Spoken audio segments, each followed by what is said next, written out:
اصحاب حسین وہب بن عبداللہ کلبی علیہ السلام۔ جناب وہب کا نام تاریخ میں کچھ یوں ملتا ہے: وہب بن عبداللہ کلبی۔ یہ پہلے نصرانی تھے، پھر اپنی والدہ سمیت امام حسین علیہ السلام کے ہاتھوں پر اسلام قبول کیا۔ روز عاشور تک وہب کی شادی کو 17 روز سے زیادہ عرصہ نہیں گزرا تھا۔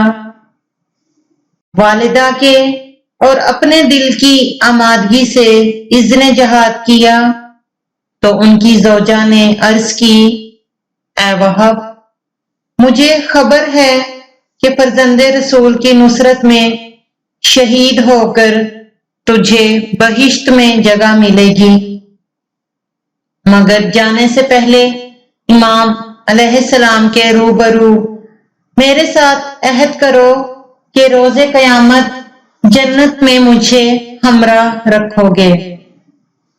یہ دونوں خدمت امام علیہ السلام میں پہنچے اور کہا: فرزند رسول، میرے 2 سوال ہیں۔ ایک یہ کہ میرا شوہر عنقریب شہید ہو کر باغ جنت میں پہنچ جائے گا اور اس بیابان میں میرا کوئی نہیں۔ درخواست ہے کہ مجھے اہل بیت علیہ السلام کے سپرد فرمائیے۔ اور دوسرا یہ کہ جب وہب شہادت کا اعزاز حاصل کر کے بہشت بری جائے تو یہ مجھے فراموش نہ کرے اور آپ گواہ رہیے۔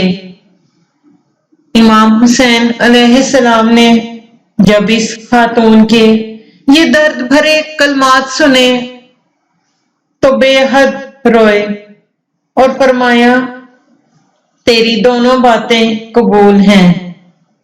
جناب وہب پورے جوش و خروش سے میدان میں آئے اور یہ رجز پڑھا: اگر تم مجھے نہیں جانتے تو سنو، میرا تعلق بنی کلب سے ہے۔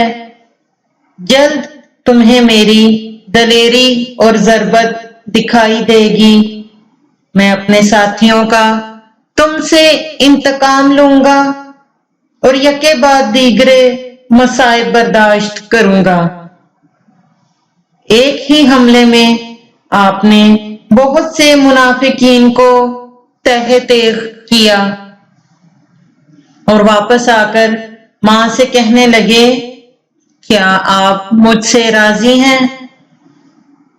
اس پر شیر دل خاتون نے جواب دیا: بیٹا، راضی تو اس وقت ہوں گی جب تم امام حسین علیہ السلام کی نصرت میں جام شہادت نوش کرو گے۔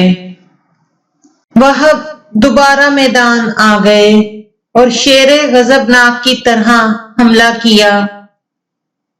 19 سواروں کے ساتھ 12 پیادوں کو فنار کیا۔ اچانک ایک کوفی کو موقع ملا تو اس نے تلوار کے وار سے ان کا دایاں بازو شہید کر دیا۔ جناب وہب نے بائیں ہاتھ میں تلوار اٹھائی اور جہاد کرنے لگے۔ قبیلہ کندہ کے ایک شخص نے تلوار کے وار سے بایاں بازو بھی شہید کر دیا۔ اس وقت زوجہ وہب خیمہ کا عمود لے کر میدان میں آئی اور کہا: وہب، جہاں تک ممکن ہو جنگ کرو اور حرم رسول صلی اللہ علیہ وآلہ وسلم کا دفاع کرو۔ وہب بولے: تم مجھے جنگ سے پہلے روکتی تھیں، اب جنگ کی ترغیب دے رہی ہو۔ زوجہ نے جواب دیا: میرا دل اس دنیا سے اکتا گیا ہے۔ جب میں نے امام حسین علیہ السلام کا استغاثہ سنا، انہوں نے فرمایا: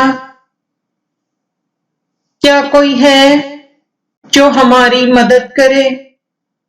کیا کوئی ہے جو ہمارا دفاع کرے؟ یہ سن کر اہل حرم مشغول گریاں ہیں۔ میں نے اپنے آپ سے کہا، آل رسول صلی اللہ علیہ وآلہ وسلم کے بعد زندگی کس کام کی ہے؟ اس لیے دشمنان آل محمد سے لڑتے ہوئے شہادت حاصل کروں۔ جناب وہب نے کہا، واپس جاؤ، عورتوں پہ جہاد فرض نہیں۔ مگر زوجہ نہیں مانی۔ تب وہب نے امام علیہ السلام کو آواز دی۔ امام تشریف لائے اور فرمایا، خدا تجھے جزائے خیر دے، خیام میں چلی جاؤ۔ زوجہ وہب نے عرض کی، مولا اجازت دیجیے کہ جنگ کر کے شہید ہو جاؤں۔ امام علیہ السلام نے فرمایا، تم ہمارے خاندان کے ساتھ زندگی بسر کرو گی۔ نہایت نرمی اور مہربانی سے اسے خیام میں روانہ کیا۔ ایک ملعون نے جناب وہب کے سر پر آہنی گرز مارا، وہ شہید ہو گئے۔ ابن سعد لعین نے کہا، وہب کے حملے شدید تھے، اس کا سر تن سے جدا کر کے لشکر حسین کی جانب پھینک دو۔ قاتل نے وہب کا سر کاٹ کر ان کی ماں کی جانب پھینک دیا۔ مادر وہب نے بیٹے کے سر کو اٹھایا اور بوسہ دے کر کہا، اللہ کا شکر ہے کہ تیری شہادت سے میں امام حسین کے سامنے سرخرو ہو گئی۔ پھر کوفیوں سے مخاطب ہو کر کہا، اے بدکار لوگو، میں گواہی دیتی ہوں کہ کلیسا کے یہود و نصارہ تم سے زیادہ بہتر ہیں۔ اور غصے سے وہب کا سر لشکر کوفہ کی جانب پھینکا، جو وہب کے قاتل کو لگا اور اس سے وہ زخمی ہو گیا۔ اور یہ کہتے ہوئے واپس پلٹی کہ ہم خدا کی راہ میں دی ہوئی چیز واپس نہیں لیتے۔ امام مظلوم وہب کے لاشا کو گنج شہیدہ میں لائے اور گریہ کیا۔ ان کے مراتب پہ قلم کیا لکھ سکتا ہے، جن کے غم نے نواسہ رسول صلی اللہ علیہ وآلہ وسلم کو اشک بار کر دیا۔